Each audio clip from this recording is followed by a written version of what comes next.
Katika klabu bingwa barani Afrika kwa timu za Tanzania zimebakia timu mbili tu, kwa maana Simba pamoja na Yanga.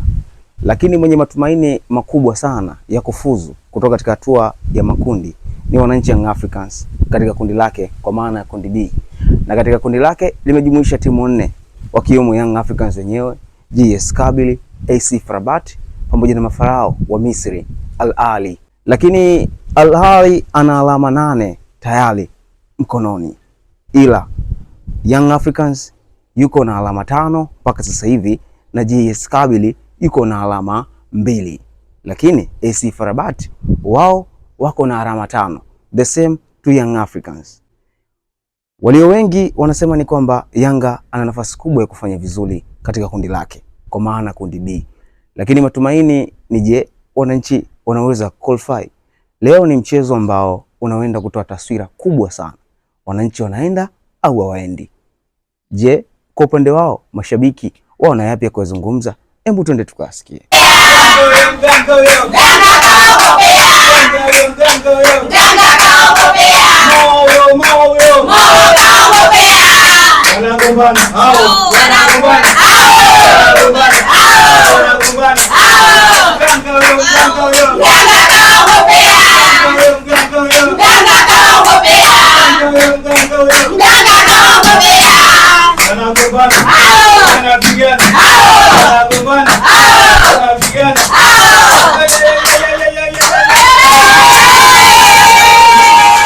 Watu wa Yanga tuko vizuri. Yaani timu yetu kesho inaenda kutuchukulia pointi 3. Yaani hatuna wasiwasi, pointi 3 zinaingia bwana. Kwa sababu wachezaji wetu wazuri na tunajiamini. Yanga tuko vizuri, tunasema tunashangilia kwa siku ya kesho. Tunasema Yanga tunachukua, tunaweka. Piga kelele kwa Yanga yetu. Nasema tupige kelele ya pili kwa wachezaji wetu.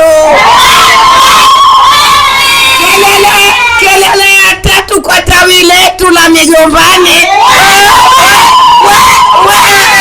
Kama ambavyo umetoka kusikia wananchi namna ambavyo wamekwambia wao wana imani kubwa sana na timu yao, na pengine siku ya hii leo wananchi wakatoboa vibe kama ambavyo umetoka kulisikia. Wao wanakwambia kwamba lazima watoboe,